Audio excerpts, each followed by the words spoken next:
Welcome back to the Dinero Twins podcast where we talk about all things business and money. Today we have episode number 15 where we're going to be talking about money conversations to have with your loved ones, okay? Hey, twin. Hi, twin. Welcome back, everyone. Yes, we're going to talk about money and loved ones and family and all of these conversations that typically do not happen in the household. Yes, but they need to happen, right? They need to happen. It's one of those things that we just have to get it. Let's just get over it, okay? Let's just get over it. That's it. That's right. Get it out.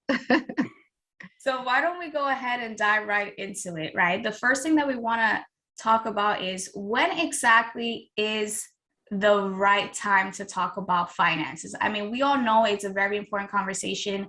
A lot of family members don't want to think about this type of conversation because it might include, like someone passing away or what happens when someone is no longer around or whatever, right? The inevitable can happen, but we know that it's so important. So when is it really the best time to have these conversations with your loved ones? Okay.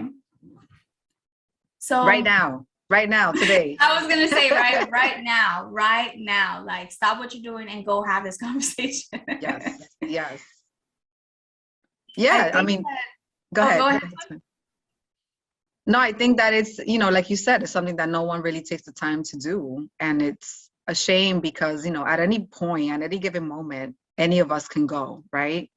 Our parent, our grandparent, our siblings, unfortunately, it's something that we can't control. So it's like, we don't have to wait till that happens to figure out the financial conversation, right? And it's something that people should stop doing what they're doing like tonight and actually sit with their families and start these conversations, no matter how hard they are. Yeah. It's funny that you mentioned that because, I mean, we say right now, right? But of course, all of that is subjective. I mean, I feel like the moment that you start thinking about, man, what's going to happen when my parents can no longer work? What's going to happen if something were to happen to my parents or if something were to happen to me, right? I think that that's the perfect time to call a family meeting and bring everybody together and have these conversations. I get it. They're not the most interesting conversation or the conversation that everyone is looking forward to have, because nobody wants to think about, the consequences or things that can happen, but they're so important. I mean, I've came across so many stories of my clients that, happen like these. For example, I had this client that his mom's house burned out. Okay. It caught on fire. And inside the house is where the mom had the wills, the trust, all of this information, the life insurance policies, everything, right? And unfortunately, the mom didn't have this conversation with the children. And even till today, she's a little bit older. She has dementia. So now it's like, there's certain things that she doesn't even remember. Okay. So it's just like, why are we going to wait until something happens to our parents or, to the fact that they don't even remember these things anymore for us to have this conversation. Right. And I feel like for the parents, have these conversations with your children. Do not leave them out in the blank and in the cold, right? When it comes to these things, just involve them in this conversation. What do you think, twin? No, yeah, absolutely. It's very scary because again, it happens over and over and over again. And I've heard stories as well. And it's like, I know you're in a position where you get to talk to these families when someone like passes away and yeah, it delays the process and it makes things a lot more difficult to not know, right? Like to not know how to have access to documents, funds that might be sitting in a bank account. Now you have to go fight with the banks and, get a lawyer and spend extra money trying to get this info when it could have just been as simply as a parent saying, hey, here's a copy of my life insurance policy. Here's a copy of my, any document that might be needed if I'm not here. So I think that, yeah, it's something that, again, like you said, a lot of people don't want to think about, but it's super, super necessary. Absolutely. So the moment that you feel like, you have some type of understanding and you start questioning yourself and asking yourself these questions, that's when it's the right time to have these conversations. And I feel like parents, be receptive to this information. Like if your children are coming up to you and they're concerned about, certain things, because remember, if anything happens to you, that falls on your children, right? That Yeah. falls on your spouse or whatever the case is. So you want to make sure that you don't leave them wondering, trying to scramble around and figuring things out. So be receptive to that. Don't think that they're out for your money, out to get you, you know, like it's not a taboo conversation. Don't think that they shouldn't know these things. Like they should know, because we are also responsible for what happens to our parents. So we have the right to know about, you know, the things that they have and the things that they don't have. We can figure it out together. You Yeah. know? Absolutely. And, you know, it also happens a lot in our community. You know, we're both from Dominican parents, but I know there's been a couple of situations in my own family where like the elders have owned lands or homes in Dominican Republic, but they've never squared away the documentation back at home, right? So there's like no titles, no deeds, no nothing, no paperwork. And now they work so hard to build over there. Now their kids here are left to wonder like how to even get started with finding out what the properties are, what their values are, how to transfer those over to kids. So, you know, it's something that in our community is big because again, our elders own stuff back home in their islands or in the, you know, in their country, but they don't even share information with their own kids. And it's like you work so hard to build this and then it stays unnoticed. Exactly. Unused. And the state will pick up the property, right? And it's like, who are they going to inherit it to when there's no title? I mean, I know that happens a lot in Dominican Republic, and Yeah. you know, it's just having that conversation to navigate, and it's like letting your, like, I love the fact that, for example, my grandma is she involves us in these conversations. You know, she may not do it to her own children, but she does it to her grandchildren. So Good. she makes sure that like my cousin, who's the oldest, and then myself, we're like the two oldest cousins. She makes sure that we are involved. Like she will take out the centillo, right, which is the title of the property. All her properties in the yard have titles, so she knows that I don't want to put them into that burden of, you know, having to figure it out, especially when you're not from the country. Yeah. It's like, you know, we're all born here, and then it's like having to figure out the laws there in DR, which are totally different than here in the United States. You know, it's like, I'm glad that you mentioned that because that happens very, very often, especially if you have Caribbean parents. Yes, yes, yes. Very, very often. So that's definitely a conversation to be had. I want to talk a little bit about student loans. So, you know, that's something that I think parents also, you know, coming from immigrant parents, you know, parents are always like, you know, you have to go to college, you have to get a degree, you have to, right? That's like the American dream, to come here and go to school. But of course, you know, a lot of our families don't have the funds to send us to school. So because they don't know that, first, they don't understand the numbers with how expensive schools can be. You know, their main focus is just relaying the information of you have to go to college, right? And then that puts the kids in a position where they now have to go and borrow money and get into student loan debt early on, which is very scary because, you know, I think at 17, 18 years old, when you're filling out all these papers and you're being shoved all these papers in front of you to sign, you really don't understand how quickly you can get into a really bad situation when you become an adult, right? A working adult. So these conversations with kids and parents need to be had way before they even start college. So I always talk about, you know, when they're in high school, you got to start explaining, and you got to start, even if you don't know it yourself, finding out what tuition is like, finding out what the expense of books is like, finding out, you know, dorming, how much does it cost to dorm at a specific school?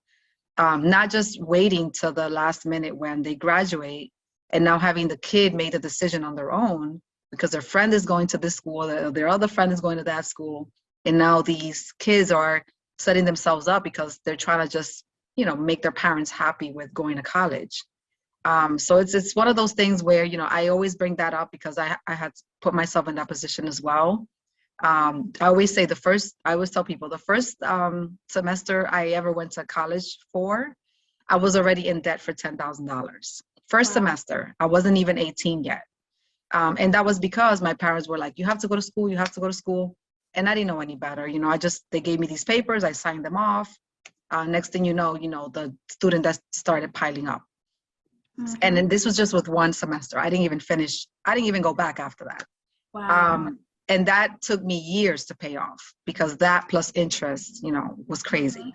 So I always tell parents that I know now, and even I have this conversation with my 13-year-old, like, okay, I know you want to go to this school or that school, but let's sit down and look at the numbers, right? Let's see, what are the numbers? What is it that you're trying to study? What kind of salary would you expect to have once you graduate in that field? Like, those conversations need to happen. And, parents that are like, I just don't know. I don't know where to get this information. Nowadays, everybody has the information. Everybody has a cell phone. Everybody has Google, right? So there really is no excuse to not go there. Absolutely. And I'm so glad that you mentioned that, Twin, because it's like I too, I was, first generation college graduate, and my mom didn't know how to dissect, find a FAFSA application, let alone, understand, am I going to get grants? Am I going to get, scholarships or whatever the case is, right? She was not really involved in that process. It was just like, go to school, get good grades, always pushing me to do better, to become better. But it was like no preparation, no planning for my parents' behalf. It's not like it was like, mira aquí, sorry, the Spanish is coming out, like, here's $5,000 for school, right? Like it was none of that. So, right. And I feel like if you're one of those, because I can't blame my parents, because unfortunately they didn't know any better. They didn't know. Now my parents have, a better understanding of these things, but when you're the oldest, you're kind of figuring it out on your own. And if you're that parent, I would say, get involved some way, somehow. Go to the school, set up a meeting with the college counselor, the school counselor, and have them break it down to you. Yes. You understand? Like, don't just think that, because I don't know, I'm not going to be involved. That's not the right way to go about it, because there's things that I don't know because I'm not experienced in this industry.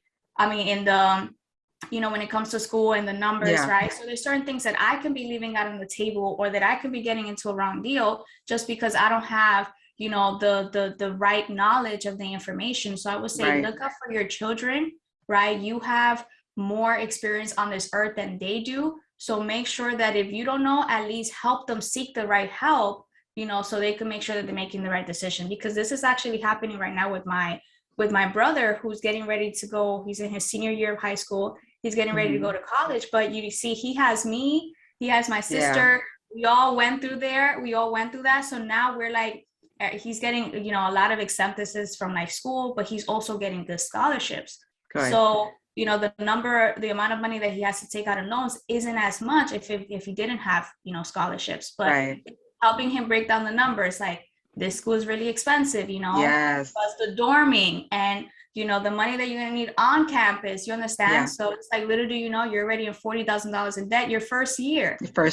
Crazy. So it's things to understand that would help them make the best decision had they know, if they had the right resources. So I would say, if you don't know, help your children find the right help.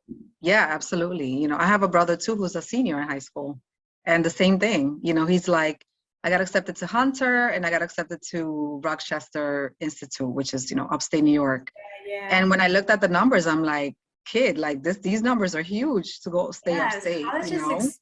It's like 4 times the amount of whether, from you staying in the city. Why don't you just stay in the city, do the first 2 years, and then you can, think about it. But at least I'm helping him like understand that, those first 2 years, liberal arts, you know how it is. It could be kind of completed just the first 2 years. Yeah, so it's a waste of money. Yeah, so I was kind of guiding him through that process, but it's super important. But again, we've already been through it. My dad couldn't really sit with him and explain those things, but I had to be the one to do it. So for the parents out there, if you don't have the knowledge or the experience, find someone in the family that could help. But it's a conversation that definitely needs to be had. Yes. To our next conversation, which, I mean, this one is kind of reiterating our first topic, which is when is the right time to have that conversation. But now this one is parents including their children in, the finance talk. So we kind of already talked into this, right? About parents including their children in this conversation. Mm-hmm. And, so letting your children, what exactly do you want to should your children know? So for example, life insurance policies, the company, the policy number. Yes. If you have long-term care, because we know long-term care is one of those things that a lot of people do not put a lot of mind into it until you see that you have an elderly parent. And, you know, sometimes you have to be the caregiver of your parent, right? So you have to stop everything that you're doing to be able to make sure that parent has the right care. So long-term care is something that's so important. We're all going to go through it. It's just a matter of when, Yeah. you know, they understand their retirement, right? So do they, what Social Security, what they're going to get with Social Security, and I know all of this from the start, it sounds overwhelming, but you don't have to go through this alone. Like I said, if you don't understand, find the right resources, find a financial professional, an advisor, whomever that can help break this down for you, right? Understanding what a will is or a trust. Do you guys need a will or do you need a trust, right? What's going to happen to the property? Whose the title is under? Do we have to transfer? All of these things are important because overall, it makes up your estate and it's going to help your children be prepared. So when if anything happens to you, they'll know exactly where to find everything and not having to scramble last minute. I mean, I have a client that came to my office and they're like, hey, Lisa, my parent passed away, but I don't have their policy number. I don't even know the company that they have a life insurance with. And it's in that scenario, it's kind of like they don't even have a life insurance. Yeah, because how do you start? Like, where do you start? You know how many life insurance companies there is? And then let alone, you know, a lot of companies, because of confidential and, you know, you got to protect your client, they're not going to say, hey, do you have so-and-so as a client? Right. You know, like, like who are you? Have a life insurance policy with you? Like, no, they're not going to, you know, that's not how insurance companies work. So it's so hard to, you know, and now the family has to come out of pocket for the funeral expenses, even though that parent had a life insurance, just because they let the children know the policy number, the company, none of that. None of that. Crazy. It's a lot of scenarios that I've experienced and a lot of stories that, you know, just kind of bring me back to that whole, it shouldn't be that way, you know? So the moment that I got financially literate, that was the first thing that I sat my mom down. I was like, you need a life insurance policy. Okay, we're going to figure it out. We're going to run the numbers, right? I help my mom budget. I help my mom build her credit, you know, so I help my mom do all these things that in reality, it should have been the other way around. Yeah. Didn't know any better. They didn't know any better. Yeah. This is our job. This is our job to do, you know. Exactly. And now, so if you're watching this and you know you have the financial literacy, help your parents. Okay. Don't feel ashamed. Don't feel resentful, because I felt resentful for a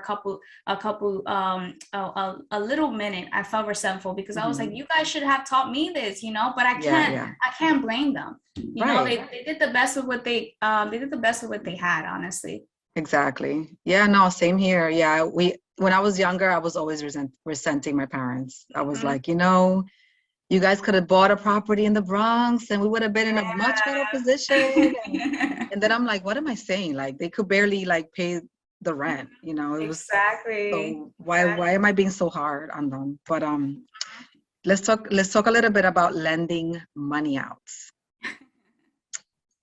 Lending of just people, right? When it comes to money. Like if you have a little bit that you saved, that it's yours, that you worked really hard for, there might be someone in your circle that might not have worked as hard, or that just ran into a situation that might need some funds, right? And they might come to you for that. So, you know, there's so many situations where it's like, you know, it's a family member or it's a loved one or it's a good friend. And now you feel like, you know, you have to take your hard-earned money out because this person is in a situation and you can't say no. So I always say, I've learned through the years that, you know, with people in general, you know, lending out money will cause relationships to fail. Like, no doubt, right?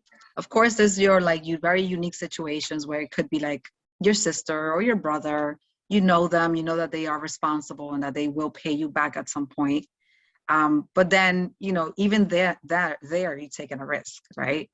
Absolutely. So with me, like my stand on it is, you know, if I can give you a few $100 to help your situation, I would rather do that than actually lend you the money and have to be after you to pay me back, because A, that's going to cause me anxiety and stress that I don't need.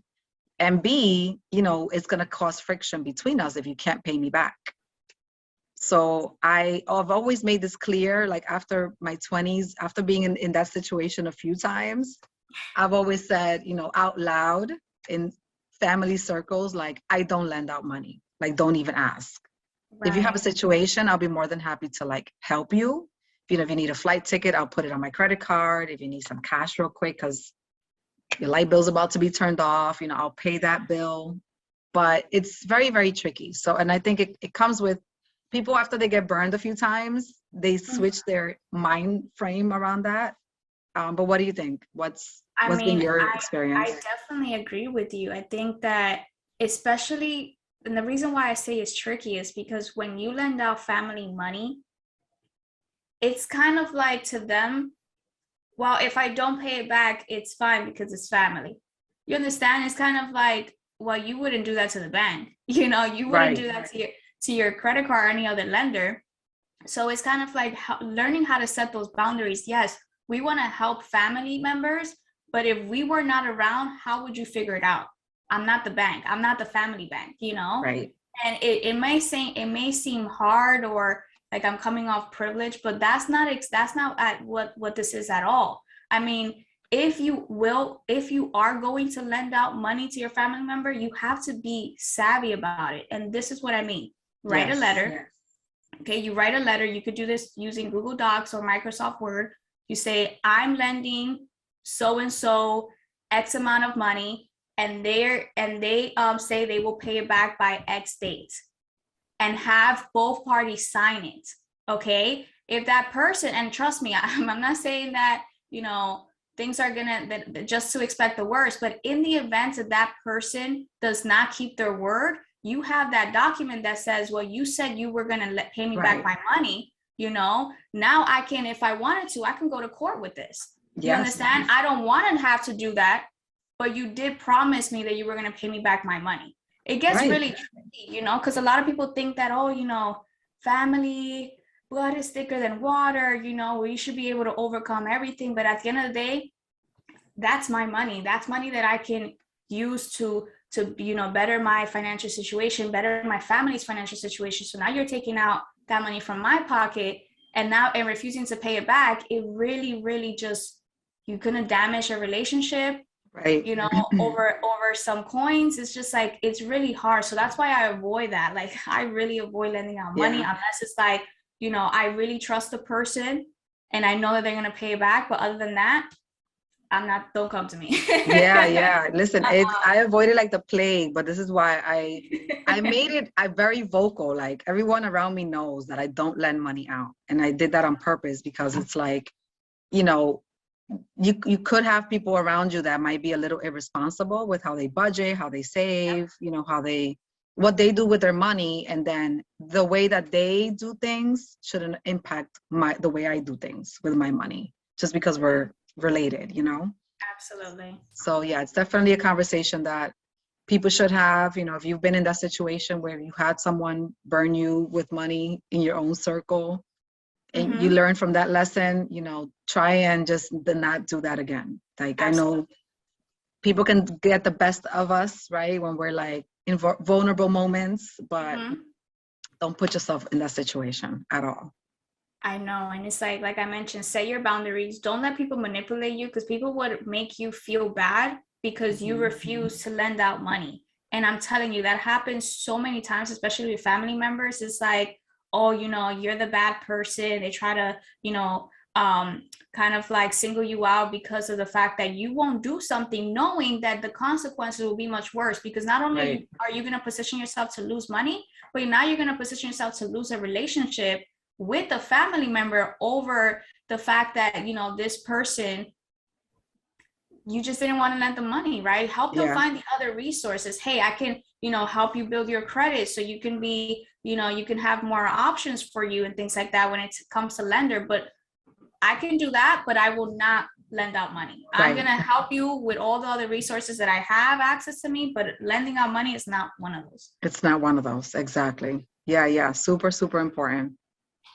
So why don't we close it out with this last topic, which is do not tarnish your children's credit. I mean, I cannot. I lose count at the times if I hear situations where parents take out credit using their kids' social security number or things like that, using their kids' credit. And little do you know, this, by the time that they're older and they want to utilize their credit, they have all this debt, all this, I want to say BS on their credit. Yes. Nothing to do with them. And now you just set up that children behind because now they have to repair credit that they didn't even ruin in the first place. Right. It's just a whole mess. So what are your thoughts on that, Twin? It's terrible. It's freaking terrible. And it happens in our community all the time. I hear it all the time. Like, I need to go lease or get some furniture at the local furniture store. And, I have bad credit. So let me just put it under my teenager's name, and it's a shame. Like, back in the day, it was the cell phones, and the cell phones, when you needed a contract to get cell phones, it would be like, oh, I already ruined my credit with Verizon. Let me use my kid's credit with Sprint,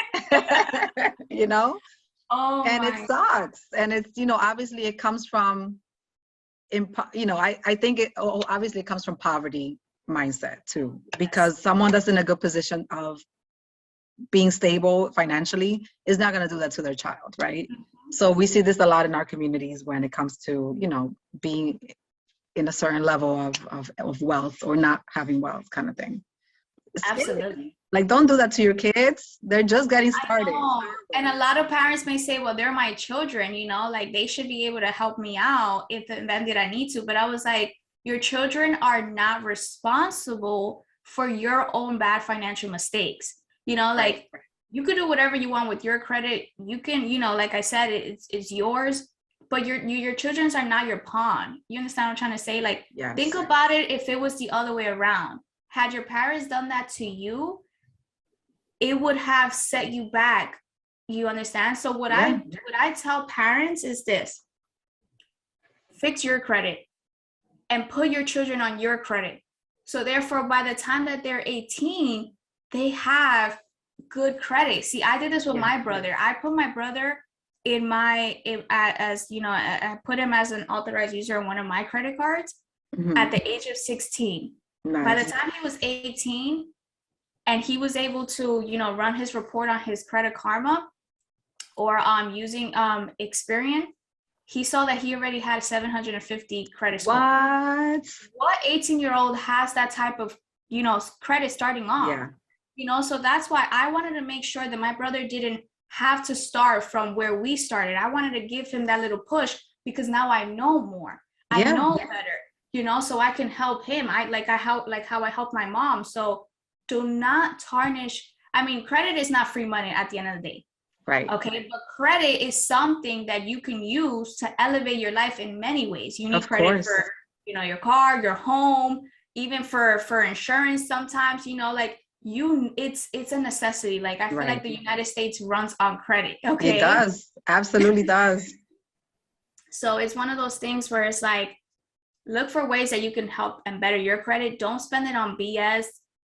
You want to get the best phone plan. You're changing your phone plan every other day. Like I remember my parents used to do that, and it was so annoying. I feel like every single month I had a new phone plan. I'm like, what's going on?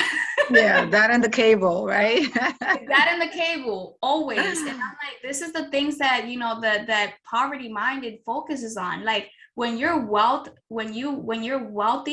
you're thinking about investments, building credit so you can leverage that credit and elevate your wealth. You understand? But when you don't know any better, you're stuck with this, like first level of, finance. First level worries. Yes, that's what it is. Like the new cell phone. Like a new cell phone every single day. The new phone comes out. I need to get that new phone. Like, it drives me nuts. It drives me nuts too. Because I'm like, we got bigger problems. It's so important. Like life does not revolve around a phone. It doesn't. Yeah, exactly. Yeah, no, listen, this is what it is, parents. So I know if you're in a tough financial situation, work on your own stuff. Stop using your kids. Please don't do that. Don't set them up. Absolutely. Think about your children when they're older and now they want to apply for student loans, or they want to be able to qualify for a mortgage. And it's like, because their credit was tarnished at such a young age, they have all this baggage in their credit that it does not allow them to qualify for things. So now they have to repair that, eliminate that, remove that. It's just a headache, Absolutely. So man, this was a great This is topic. good.